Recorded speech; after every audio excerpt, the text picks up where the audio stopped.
Գյուրջան Կասկադ 60 ամիս փուլային վճարում բազմաթիվ առավելություններ։ Վերադառնալով նախկին հարցին, պարոն Սիմոնյան, դուք փաստորեն շարունակում եք պնդել, որ Հայաստանում ընդդիմադիր խոսքը չի լրացվում, ընդդիմադիր падգամավորները ասում են 40 քաղբանտարկյալ։ Հարգելիս, ո՞րն է ընդդիմադիր խոսքը։ Թուրք դավաճան հողատուն, կասեք ինչի մասին են խոսում մեր ընդդիմադիրները, վերջի, մի րոպե, եկեղեցին արդեն դարավ ընդդիմություն, շատ լավ գնա,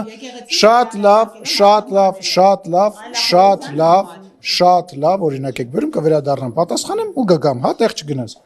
Հայաստանի Հանրապետություն քաղաքական ընդդիմախոսություն չկա, քաղաքական ընդդիմախոսներ չկան, կան մարդիկ, ովքեր որ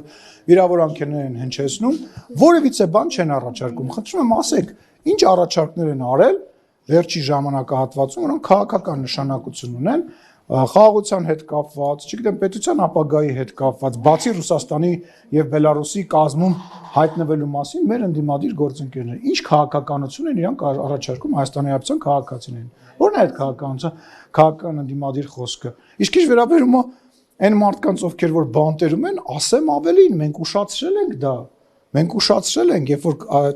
երկաթե մանդատ արտահայտություն ասում ենք, ժողովուրդը մեզ մեղադրում էր եւ դուք մեզ նաեւ հարց եք տալի, ասում եք, բա ուր է երկաթե մանդատը, խիչի գործում երկաթե մանդատը։ Այսինքն այն մարդիկ, ովքեր որ հանցագործություն են անում, հետո տեխնացություն են դնում, պետք է այնուամենայնիվ չպատժվեն։ Այսինքն նոր թափ եք հաղորդելու կալանավորումներին։ Ուրեմն նախ ես չէ, որ ես նոր թափ չեմ հաղորդում, ես քաղաքական գործի չեմ, բայց ես ասում եմ, որ երկաթե մանդատը սկսել է գործել, մուրճը գործում է, գործելու է ու հերթով իջնելու է տարբեր հանցագործ տարերի, սաքուլիկների, վարդանիկների, ես երբ եմ ասել, որ վարդանիկի տեղը բանտում ասենք, 5 ամիս առաջ եմ ես դա ասել, կամ եթե ես չասեի, դուք չգիտեիք, որ այդ մարդը տարբեր տեսակի բաների մեջ բանարածը փոխկապված է, ուզում հասկանանք, հիմա վերադառնանք Ռուզանի հարցին, եկեղեցում ինչ էին արել, մի հատ նորից կասես, այո, եկեղեցում չի կարելի բղավել, որտեվ դա Աստծո տունն է, ես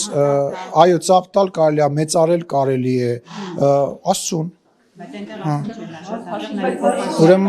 ուրեմն կրկնում եմ, եկեղեցում բղավել չի կարելի, եկեղեցին վերածել քաղաքական միտինգի չի կարելի, այն բանը, որ քաղաքական գործիչները գնում են եկեղեցի,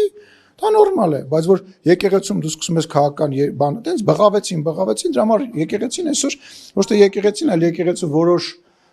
մարդիկ դարել են ոչինչով չտարբերվող, ասենք, չգիտեմ, չէ, մարդ կուսակցության տրամաբանության մեջ գտնվող մարդն է։ Այս քիրակի մասնակցելու եք հանեն Բարսելոնան, այսինքն այդպես պետք է հանեն քաղաքացուն, որը լավ, ենթադրենք ձեր ասածով առաջնորդենք չէր կարելի որ պետք է մարդուն բռնեին, բերանը ուժեղ փակեն ու շպրտեն։ Չէ, շուն բռնեին, բերանը ուժեղ փակեին, թույլ փակեին։ Կադրեր տեսել եք, այդ մարդը արդեն չէր կարողանում շնչեր։ Դուք կողքը կանգնած եք, զգում եք, որ ինքը դժվար է շնչում։ Ռուզաննա ջան, ուրեմն այն պարագայում, երբ որ այդքան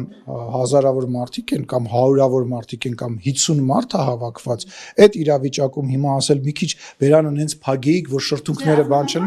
լավ, խնդրում եմ, էլի, եկեք լուրջ բաներից խոսանք։ Հիմա ուզում հասկանամ, քաղաքական խոսակցության, ես ասում եմ քաղաքական խոսույթ չունի ընդդիմությունը, դու այդտեղից ինձ ընդհատում ես, ասում ես, ոչ, եկա, տենց բան ու սկսում ես, ուրեմն այլախոհություն, Ռոզաննա ջան, դու այլախոհության, Կարինեն այլախոհության եւ մնացած բոլոր այլախոհության ամենավառ ապացույցներն եք։ Այսինքն դուք այլ կարծիք արտահայտելու համար դուք երբևիցե խնդիր ունեցել եք։ Դա լավ չի խոսում ձեր մասին, դա լավ չի խոսում։ Ես օրինակ ունեցել եմ այդ խնդիրները, որտեղ երբ որ ես հրապարակային գործունեությամբ եմ զբաղվել,